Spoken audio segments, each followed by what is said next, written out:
Hello, ladies and gentlemen. Welcome to the channel. Now, I know I look terrible. I'm like sweaty, and it's late at night. I've got a chess tournament tomorrow. I've been prepping for it. I've been watching TV. I was at cricket today, and it's just really, really hot in South Africa at the moment. So I'm here to give you an update on Tata Steel. Gukesh is doing really well. Goodbye.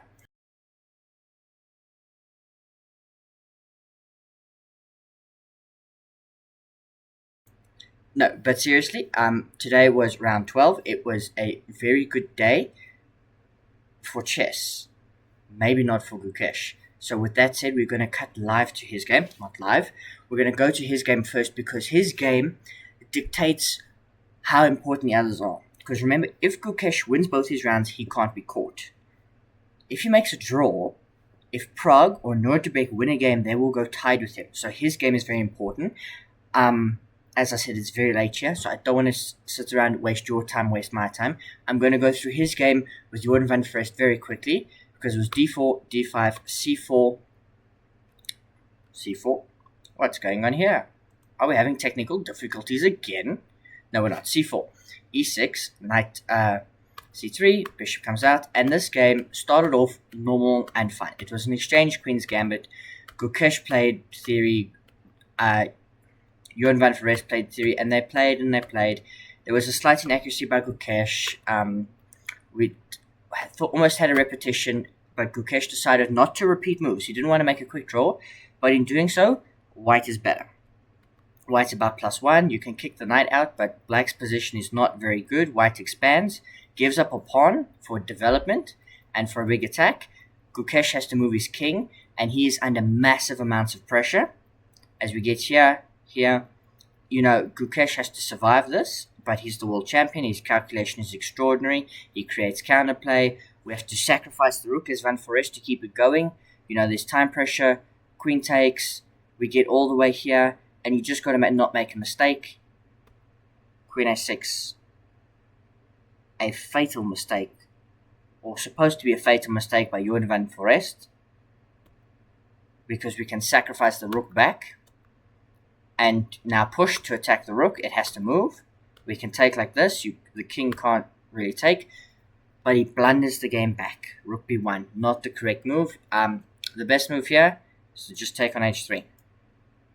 This is just winning for black. What? Yeah, winning for black. So Gukesh blunders the game back with rook b1. Now we're level. Queen c6. Rook takes b2. Check. Queen gets in. And your king's forced up. It looks like you're getting mated. Queen e6. And rook back is a blunder. Gukesh is losing. Only if Jordan van Foreest finds queen,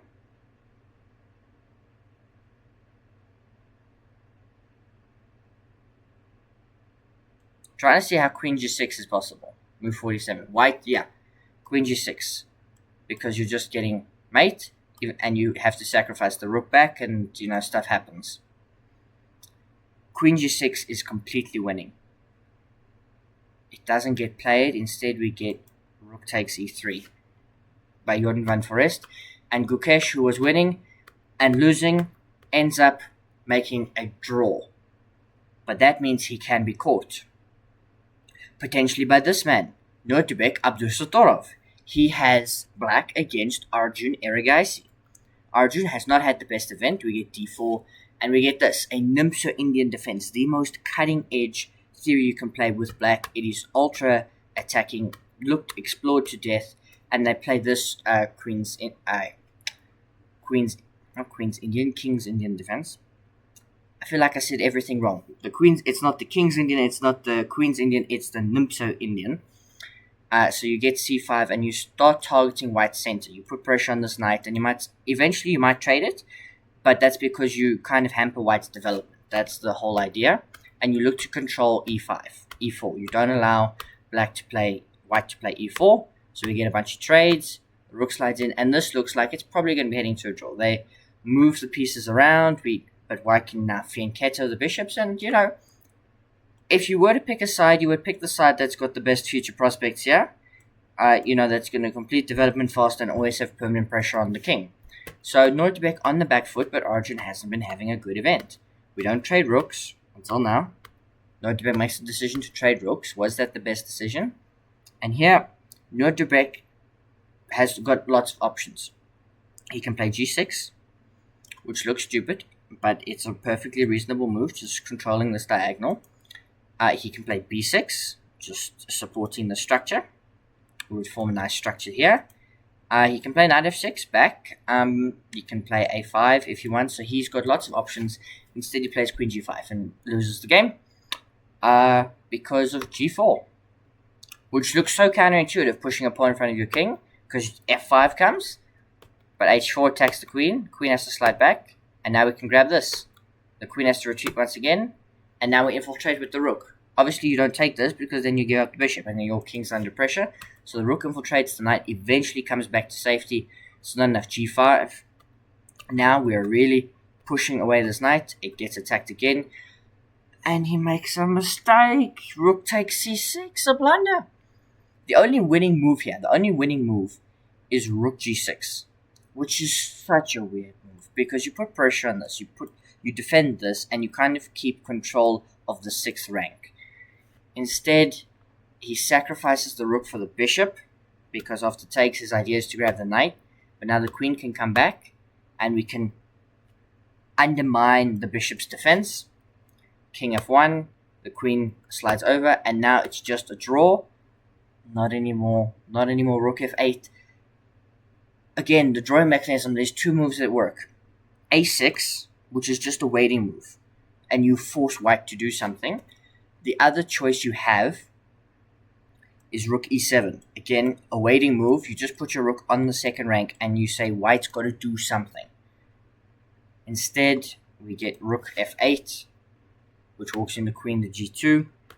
Now defend, now we can get takes, we can give the check, and after another check, we can bring the king up, obviously not sacrificing the queen. Give another check, and now we can do this, sacrifice the queen, and you can probably make a draw here. No, you can't. It's mate for white. Black is just getting mated. Nodirbek Abdusatorov is going down. He's not going to go down without a fight, but this is completely winning for white. They grab the rook, they're up. It's 4 pawns each, but white's got a bishop. Game's just over. You can try for perpetual, but you can't even go there because the queen covers the only important diagonal where you can give checks. Arjun Erigaisi wins, and Nodirbek loses. So he's now a full point behind Gukesh. What happened then with Pragg? He is the other man chasing Gukesh. If he wins this game, he will tie Gukesh, and they will be tied going into the final round. If he draws, he will be half a point behind and hope Gukesh does not win. So this is basically a must-win game. He plays d4. We get knight to f6, c4, e6. This has been everything we've seen so far. Not an IMSA Indian though by Alexis Sarana. He elects to play a simple Queen's Gambit declined. But this move order allows the exchange variation, which is always slightly better for white. We've covered that. That's because there's 2 center pawns versus the 1. Bishop comes out, and we just develop our pieces normally for the first few moves. I don't think I need to explain this too much. Even then, probably can't explain the intricacies, although probably clicking back to the start of the game is not what we wanted. Yeah, so we can go back through all of this. The bishop gets kicked back, but you see Alexis Sarana was goaded into all of this. Pragg playing very provocatively. He's like, yeah, I'll do this. We can take, or you can take. Doesn't matter to me. So we take. We've got an open file and these push pawns, so black should probably not be castling this way. Queen e7, knight f3, knight gets booted to the edge of the board. We bring out the knight. Short castles, which is very brave, but kind of everything's now locked up. Your knight's in purgatory, but it's fine. It'll rescue itself somehow. So it's completely reasonable to castle short. It's still a bit dodgy for black to go short, but going long and inviting a big attack is also very risky. Because after long castles, you play a4. And then the move king, a5. And the knight can join in. And we're going to just rotate our knights in there. Look at that. We're assembling all the forces. Pragg assembling everybody he has. And you can only defend positions like this for so long. You've got to be so precise. There's one move here. And that's the thing. You will get positions that are like this that are very dynamic, and you have to calculate accurately. But eventually it'll get to the point where you have to find only moves. Now, these Grandmasters are good at finding only moves, but eventually you will run out. And here you need to play King A8, which looks so stupid to me, because I'm like, you're inviting all of this. It's protected. You're protecting everything. The knight, the queen. It's still protected. King A8 just getting off of this pin, so this pawn can still protect these two. That's the main idea. Knight B5 allows knight takes A6, which is winning. Just out of curiosity, the computer line here is King A8, knight back. You can now plant your knight on E4 rather, and you can start counterplay then on the king side, because we'll bring the rook up. And you see, you start developing forces. So this is the main computer line. And we get here, rook d1, the bishop comes out, and we get here. This is the computer line that we could have got for, and this is the one that holds. Instead, knight takes a6 happens, and we can not sacrifice the rook. The rook can grab the pawn, so we sacrifice the piece to open up the king. Our knight returns from the shadow realm to now start causing its own problems. It hits everything. The queen has to retreat. We can now remove the knight from the board, and we don't even take back the pawn. We push the a-pawn because it's going to become a problem. Now we can grab this. And Pragg ends the game in style, because we've got knight d6 and here bishop d7. Loses. I'll give you a moment here. Why does it lose? It loses to a brilliant move. Chess.com, that bright blue, brilliant move, double exclamation mark.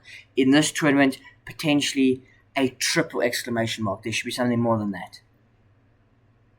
You look at this position like everything's defended. No. You have the illusion of defense. When impossible things are possible, great things will happen. Queen b7 check. Alexei Sarana resigns. Pragg is now tied for the lead of Tata Steel chess. Might say, but what happens? Obviously the queen can't take. So what happens when you take with the rook? Well, you get taken with check by the rook and the pawn. The only move is king b8, and then you have rook a8 mate. Game over. Gukesh now needs to worry. The two players make a draw. They tie for first. I don't know who's better on tie breaks. It might go down to tie breaks if they play each other. Or it might be, the traditional chess system where they implement the 3 other tiebreak systems. I don't know. I haven't read it because I didn't think it would happen. So I'm very ill prepared. But aren't we all? We thought Gukesh had this in the bag. He makes a draw. It's not even like he lost. He made a draw, and Pragg finds queen. Where is it? Queen b7. An incredible move.